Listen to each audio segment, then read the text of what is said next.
So I am Liz Powell. I'm the founder and head of G2G Consulting as well as Women's Health Advocates.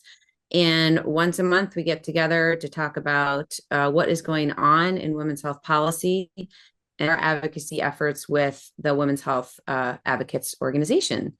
And always want to start off with a big thank you because we would not be possible for us to be around. It's now a year since we launched and doing so much without all of you, our volunteers, our leaders, our sponsors, event organizers extraordinaire, social media wizards. You all are making this possible and really making an impact. So just wanted to say a special thank you before we dive in.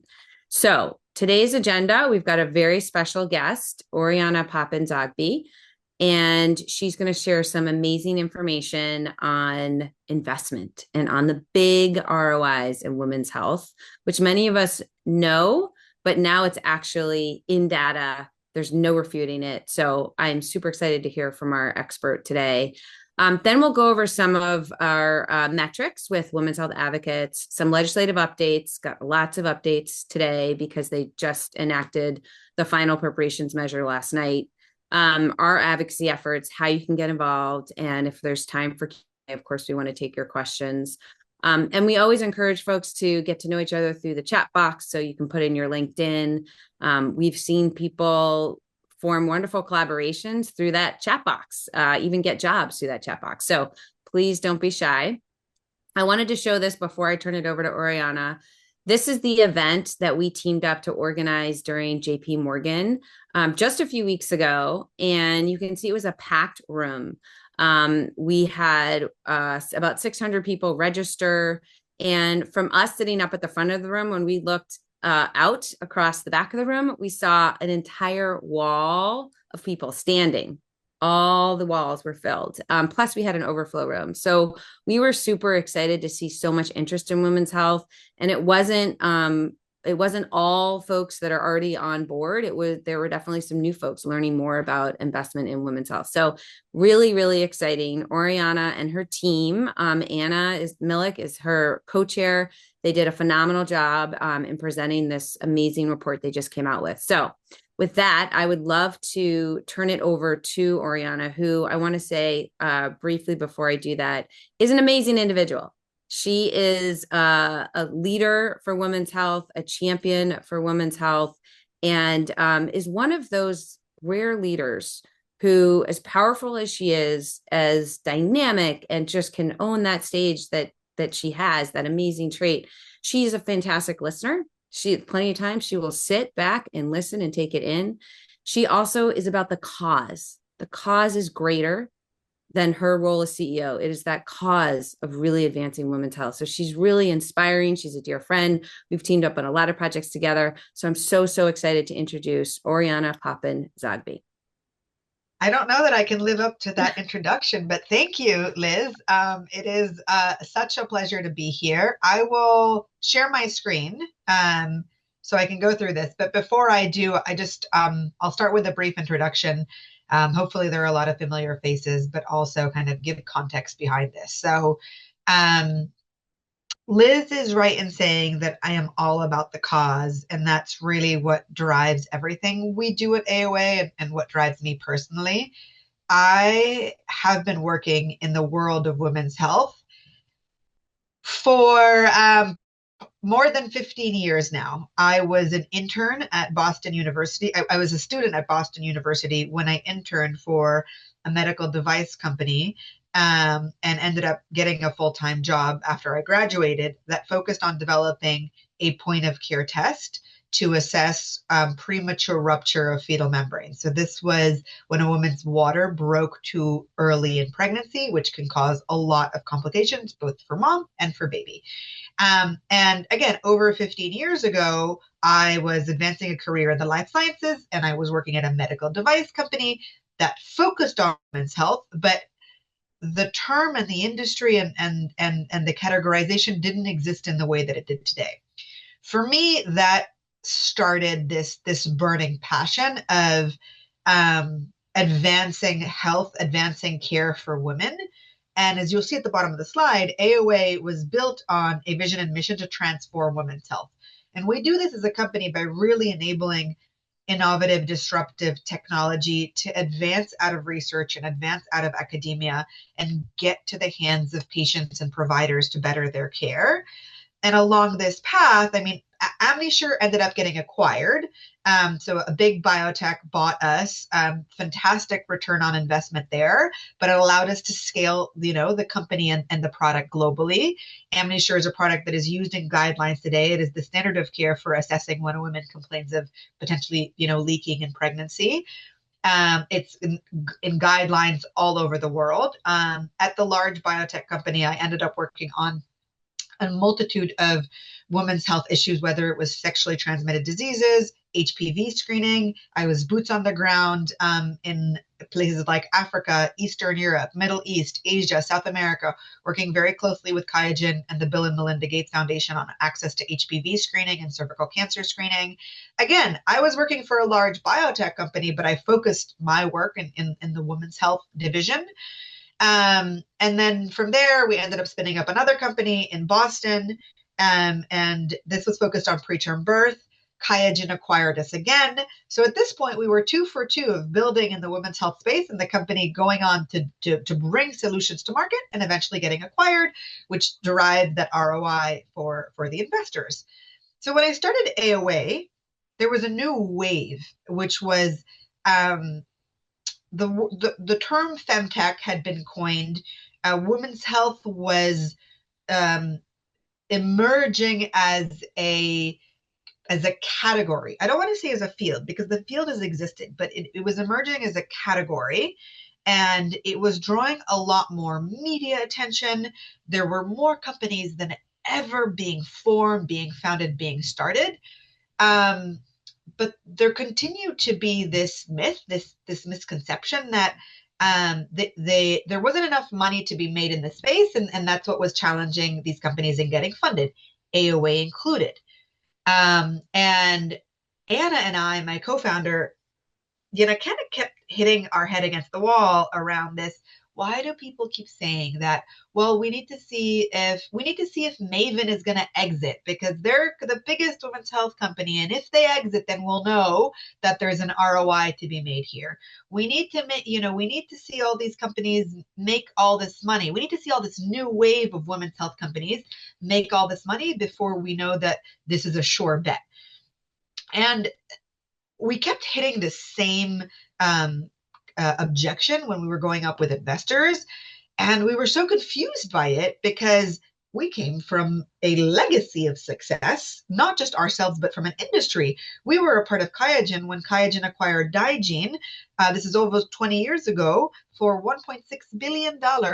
This is 20 years ago, an acquisition for $1.6 billion. So unicorns already existed. Exits were happening. Products were being scaled commercially. They might not have been coined or named women's health, but they most certainly were. And so this project started as a dinner table conversation, mostly out of frustration and passion around how can we bring the data forward? How can we help build this? Why doesn't this exist today? Very naively, we said, let's just do a report on PitchBook and put it in our pitch deck and share it to investors. But when we went to do the report on pitch deck, that tag, that category of women's health has only existed for the last 5 to 6 years. So it only tags companies and deals in the last 5 to 6 years. It doesn't predate that. So I'll walk you through the work that we did today, which was a culmination of truly my team's effort, led by Anna and Emma on my team, and building the world's first database that goes back 25 years worth of public data to help essentially change that narrative, right? And so it's this myth that women's health is emerging, that women's health is niche, that women's health, all the value can only be derived from reproductive health, and that there are no unicorns in the space. And what we did was built the database, analyze the data, and actually reveal metrics that were hiding in plain sight. Since 2000, there have been $100 billion in tracked exit value. That means companies have exited. They've either gone through an IPO, they've been acquired, they've had an M&A transaction. This is only looking at publicly disclosed deals, which means that there's so much more because many of the deals even we worked on were private privately disclosed as well. We found that the true drivers of value, those are the ones that are really achieving those big exit value and returning to the investors in an exponential way, were in oncology, diagnostics, and chronic disease. So it doesn't only sit in reproductive health. And we also found 27 unicorns among them. So this is not a one-time unicorn or one-time disease, but repeatable transactions over time. The reason, and I shared a little bit about this, that we believe this misconception has happened is truly because we've been looking at it from a flawed lens. Tracking is deeply fragmented. So whether this exists in historical databases that look at things in categorization such as medical device, therapeutic, imaging, et cetera, which is so broad and doesn't necessarily look at disease area, or because women's health was historically defined as gynecological conditions only, both the narrow definitions and the tracking led to this systemic underestimation of how much value has already been created. And I think the world, society, our circles have reached the conclusion that there's I think McKinsey puts it, $1 trillion opportunity to unlock. And everybody seems to be on the same page about all the future opportunity. What we're trying to say is, yes, there's a wonderful future opportunity. That's a pretty safe bet because there is historical data that shows how successful this market can be. And while I believe in the values of women's health and I'm here for the cause, and I fundamentally believe that this is better for society, today, the world that I live in is a venture-backed world that requires capital from venture investors that certainly do look at this from an impact lens, but candidly look at this mostly from a capital lens. And that capital lens, we need to prove that there is money to be made in this opportunity. And let me tell you, there is an enormous amount of money to be made here. So this is just a refresher. Again, we did not create these definitions. This has now been, I believe it was McKinsey and Co., and groups that have now really looked at how women's health is defined, analyzing it as conditions that exclusively affect women, conditions that disproportionately affect women more than men, and conditions that differently affect women. And what we came to look at is when you look at the actual total disease burden, only 5% exclusively impact women. The real growth and opportunities in women's health are in broad areas that look at ways like cardiovascular disease or neurological diseases or metabolic diseases that differently or disproportionately affect women as well. How we went about doing this was essentially going manually, let me tell you, through over thousands of exits to identify 272 companies between the years of 2000 and 2024. And amongst them, we identified 150 that had their exit value disclosed, and 112 of them had both their funding and their exit value disclosed. So now we've built a really comprehensive database, and that database is what we have used to create the analysis for the report, and hopefully, to create more analyses going forward. We've received a lot of feedback of, well, what about this question, or what about this hypothesis? So we're really excited to dive in and use the work and the effort and the database itself to answer more questions. So to jump into the data, what we were able to show is that this market isn't an emergent market. It isn't a new market. It's actually a proven market with $100 billion worth of exits and very much in an acceleration phase. We found that over the last 5 years, half of that 100 billion was generated alone, which means that there is a huge uptick in the last 5 years. And I think we can really see the effect of how the community, the work that Liz does, the work that McKinsey does, the work that all these groups do to really raise attention in women's health, continue to help boost that value, as well as companies building really necessary tools and solutions to bring to the marketplace. What we've also been able to see is, as you can see in the later chart, an uptick in deal values. So it's not just the size of deal values, but also the number of deals has significantly gone up in the last 5 years. So it's trending in the right direction. We also saw that one of the biggest sectors that outperforms its traditional industry is diagnostics. So typically the return on investment or sort of that median exit value in diagnostics just across all sectors is about 170, versus in women's health, it jumps up to closer to 389 million. So really showing how valuable diagnostics are across all areas. What you can see here are some examples. These includes cancer screening, cervical cancer screening, breast cancer. It includes pregnancy and STI, NIPT testing, Hologic, obviously. So across the spectrum, it's not only reproductive care, but it really goes across the spectrum in the diagnostic segment. What we also identified was unicorn exits are not rare. They're not an anomaly, but they're an accelerating trend. There have been unicorn exits since the year 2006. Cytech was acquired for $6 billion over 20 years ago. Those, as you can see across them, continue to be the case from 2006 all the way to 2026 with Hologic's acquisition at $18 billion. So the concept that we need to wait for Maven, to become a unicorn, or we need to wait for X, Y, and Z is a false one, because over the years, we have 27 companies that have reached that billion-dollar status, that have exited at that billion-dollar status, and it's been consistent over time. And this helps really show investors that this isn't a trend. This isn't a fluke. This isn't something that happened one year because somebody called something interesting. This is not a bubble that is going to burst. This is a consistent value driver of the healthcare ecosystem. Our report also showed us that strategics are growing their women's health portfolio through acquisition. 91% of all the exits that happened were through M&A, and a lot of them were repeat buyers. Again, this isn't a one-off transaction. Hologic, 22 acquisitions. CooperSurgical, 21 acquisitions. LabCorp, 4 acquisitions. They're coming back again and growing very strong and robust women's health portfolios through acquiring innovation rather than innovating in-house.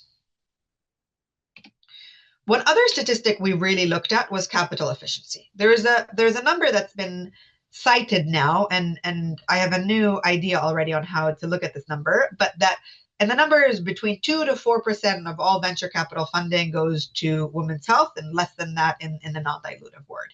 And so this idea of women's health companies, they get a lot less money.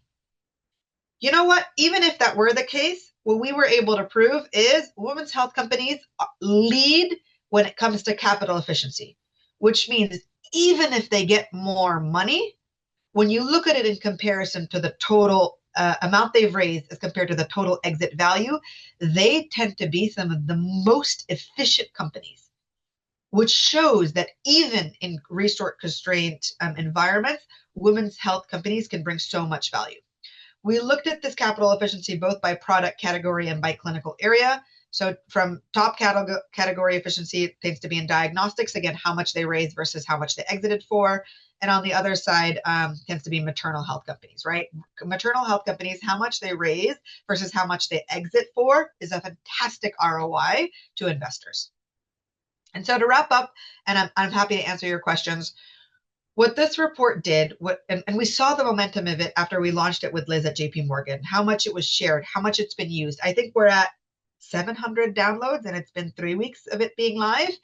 Unique downloads, so not the same people downloading it again. We have seen that the data allows us to really think about this category, not as an emerging marketplace, but one that is actually accelerating, one that is profitable, and one that is capital efficient. We see the exits increasing in the last 5 years, so the momentum is building. We see categories deliver above the mean in different segments, and we see companies essentially do more with less money. Where we predict, and again, we're company builders, we're not analysts, we're not researchers, so take this with a grain of salt, but based on the research that we've done as a company builder in this space, we see the market is going beyond reproductive care, even beyond oncology, which tends to be kind of the next go-to. Menopause is exploding, neurodegeneration, autoimmunity, metabolic health. There's a statistic rolling around, and I haven't verified this, but over 80% of all GLP-1 prescriptions go to women. GLP-1 is now the biggest blockbuster drug. I venture to say GLP-1 should fit into women's health. Category crossover again, we're seeing a lot of this, an example being GLP-1. We're seeing a lot better science, a lot stronger models. So really people focusing their dollars, their time, their efforts on sex-specific data and understanding how does that create value in the healthcare system and in return in the capital system as well. And we're seeing a lot of exit-ready momentum, a lot of companies that are creating that value, scaling and exiting so that they can not only return to their investors so that they can continue to reinvest in women's health, but that they can have a bigger and broader reach when it comes to the customer base and the patients they can serve. So with that, I'll conclude with saying this report started off as I need to prove to my investors there's money to be made, and grew so much beyond that because we saw that people are craving data. Things that I think most people on this call tend to agree on is there is so much value here, but now we have numbers. So use this data, put it in your decks, share it with your investors. When anybody challenges you and says, well, there are not a lot of exits in the space, throw this back at them and say, well, actually there are, and here are the data, and here are the citations, and here's how you can look it up yourself if you want to continue to challenge it. And also that, again, we're building a company with a very complex product. This was a side project for Anna and her team.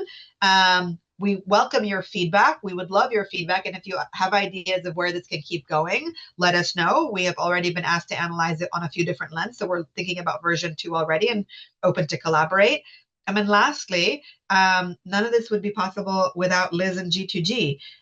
We had an idea and some data, and she took it and turned it into a moment that has gone beyond even our wildest dreams in getting this out there. So thank you, Liz, for sharing the stage with me.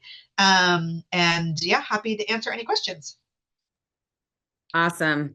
Thank you so much. Just so powerful. And Oriana is on our steering committee, and she will be on the steering committee call that starts very shortly. It's supposed to start at 12:30. So I will power through my slides and quickly go over some stats on where we are with Women's Health Advocates. So we are now, we keep growing. We get more and more people signing up every day, definitely every week, which is pretty awesome. We have increased the number of letters. If you remember, it was under 2,000. It was about 1,700. Now we're up to 2,887. So this keeps growing, and that's because of all of you. So thank you. Thank you. Our steering committee keeps growing. Our company sponsors, we're working on that for 2026.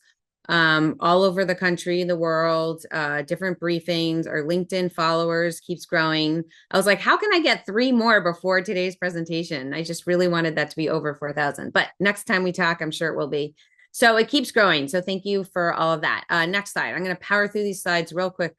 We had a lot going on legislatively because they just signed into law. Basically, everything now is funded except for Department of Homeland Security. So we saw an increase for NIH. We saw a slight cut for CDC, but that is not nearly as bad as it would have been. AHRQ has a slight cut. This HRSA program for health professions got an increase. The big issue that we lobbied for was the funding for the Office of Research on Women's Health in collaboration with Katie, with Society for Women's Health Research, with Erica, with Martha, with several others in the women's health space. So thank you to all those leaders. ARPA-H. So we were going to do a final letter push for this, but then found out we didn't need to. So we got the higher number for ARPA-H, which is great. And that Sprint for Women's Health paragraph is included in that. They accepted both the House and Senate language. So that's exciting. And I had a nice little conversation with Alicia, who runs ARPA-H at JP Morgan. She gave very powerful remarks for the Milken JP Morgan event. So that was great. So this directive around women's health research coordination also is in there. $5 million for Menopause Research Network. Next slide, please. All right, so there's lots of policy riders. There's like 60 different provisions within just health extender section alone. So not to go into a lot of detail, but of interest to us, we definitely got our the definition of women's health included in the bill. It's never actually been in legislation before, so that's big. Endometriosis advocates got the definition of endometriosis, which is much more holistic than just the gynecological area, which is a huge step forward. So that's really amazing advocates. We support that. We were not part of that, but wanted to make sure we called them out. The reinstatement of NIH grants that were cut. We'll see if the administration follows suit, but there's language around that. And then there's all these different things around extending telehealth, PPM reform, Medicare. Let's keep going through these slides real quick. Pediatric drug development. There's rare pediatric disease priority review voucher program. The orphan drug patent exclusivity definition was changed. The coverage, Medicare coverage for new FDA approved blood-based multi-cancer early detection tests. That's really big. That's something that many of us in the cancer community, many in the Breast Cancer Early Detection Coalition leadership have been working on this for years. So this is really exciting to see this finally come through. The Preemie Reauthorization Act. Yep, next slide. As I mentioned, telehealth subsidies, National Health Service Corps, Medicaid disproportionate share hospital. There's lots of language around delaying cuts that will help rural healthcare, that will help in lab tests, which we just heard from Oriana is a huge focus area for investment. That is a huge determinant of health, actually. So that's really important that we have that. All right, we'll keep moving through. Okay, so still pending. So we still don't have a deal on the subsidies. So that is something we're working on. SBR reauthorization. I saw a question in the Q&A box on that. That deal is not done yet. So we're still waiting on that. They want to make sure that there's distribution across the country. It's not just the two coasts that get most of those SBIRs. ICE reform is a big one that they've got 2 weeks to work on a deal. So we'll see what happens with that. Find It Early Act, we're still continuing to promote that one. The co-sponsorships keep rising, so that's great. There's a lot to happen with AI policy. I was just on a call yesterday with the leader of all the AI policy work in Congress, Congressman Olbernulty, and he was talking about his plans for this year, and I do think that will have a big impact on us. Medufa is they're already starting negotiating that. That will be up soon. And then, of course, we've got the conference coming up on women's health. You can still submit your abstract. It is due February 6th. And obviously, you can still register. So plans for this year, we'll go through real quick. So advocacy and voting, that's our big focus. We're really going to be relying and working our committees. So I'll have a slide coming up in a second here on all the different committees you can get involved with, but our committees are giving us the priorities, and based on that, we'll turn that into a legislative strategy, whether that is appropriation submission, a separate authorization bill, a letter to an agency, what have you. But we'll work with our committees on that. We'll obviously be shaping the appropriations process. Find It Early Act remains top priority. Our Hill Days. So March 10th is our endometriosis and adenomyosis Hill Day. That includes a briefing. May 21 is our official Women's Health Capitol Hill Day, second annual. There will be an exciting Illuminators event the day before that is all about all those steps you need to go through to get from research to market from amazing experts. So that'll be another event that we're helping to organize. And then our July Breast Cancer Early Detection Coalition Hill Day. Letter writing campaigns will continue. And then we're going to get more involved on the state level, tracking state activity and then model legislation people can replicate. Next slide, please. These are some events coming up. So we've got the Censoring in Women's Health, How AI is Shaping Access and Education, February 17th. We've got our endometriosis and adenomyosis Capitol Hill Day. The registration link is there. We also have a letter. Go back a slide, please. We also have a letter that we're sending to the Hill that we are asking for organizational signatures, not individual signatures. So we want organizations, so like the Endometriosis Foundation, Excision for All, like groups like that are coming together. Black Women's Health Imperative. So different groups are coming together to co-sign this letter to make sure that we educate on just how debilitating and impactful these conditions are, and then what needs to change as far as improving the coding, because the coding has one code for the one procedure that takes 45 minutes, another that can take 12 hours. So with that incredibly unfair, inappropriate coding, that means that people are denied access to care. So the letter is there. The link should be in the chat box for you all. Okay, next slide, please.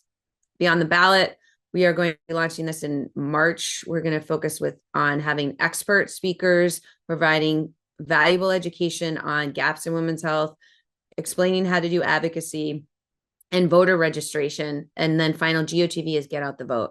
So we'll be doing a big push on that throughout this year. Next slide, please. how you can get involved. Next slide, please. So you can become a leader. These are folks from our steering committee. And then this year we now have an executive committee. And then in the bottom picture, we have Senator Collins, Susan Collins, who's chair of the Appropriations Committee, who just yesterday asked some great questioning on women's health gaps and really put on the spot the director of NIH. And Bhattacharya had a great response back saying not only was he interested in closing gaps in women's health, everything from HRT to maternal health to minority populations and making sure that we're seeing disparities in health. So it was a great exchange. And I think that our education and our work with her and her office is really helping with that. Above that is Lauren Underwood, another amazing champion in Congress who's been the big champion of the Black Maternal Health Caucus and many maternal health and other health issues. Next slide, please. So to join our steering committee, this is what's involved. You can go to our website and click the link. We just keep moving through. Next slide. Our executive committee is a little bit more select. You can follow up with me for any questions. Next slide, please. Joining a committee. So Griffin, I think, is posting into the chat box all the links so that you can join any of these committees. You can be on multiple committees, but these committees are getting organized around what are the 3 problems that we want to address? What are the 3 recommended solutions?